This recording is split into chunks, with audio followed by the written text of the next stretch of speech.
həm nağd, həm də qeyri-nağd bazarlarda təklif tələbi kəskin üstələmişdir.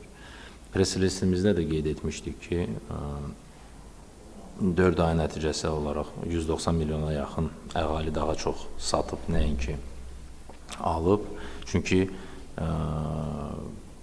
təcrübə onu göstərir ki, valyuta tələbatı yaradan məhz nağd bazarıdır əsasən və ikinci soru iqtisadi aktivliyin artımıdır.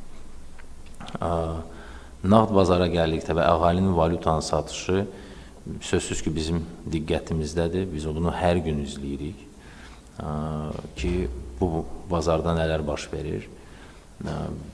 Bizim üçün bu bir vacib məqam, ona toxunmaq istəyərdim ki, bəli, əhali öz valyutalarını satır, amma paralel olaraq kəskin əmanətlər qalxır, artır.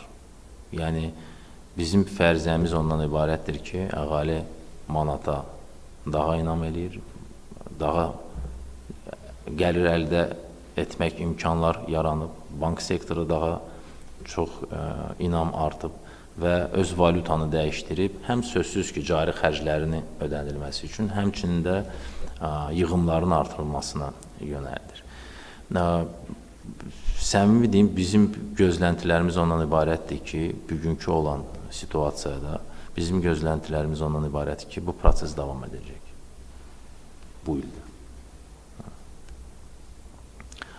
Burada da bizim yenə də müdaxilə edəcəyimiz səbəb yalnız təklifin tələbin kəskin üstələnməsi olduğu şəraitdə biz alış yönümlü müdaxiləmizi eləyəcəyik ki, valyuta bazarında sabitliyi təmin edək.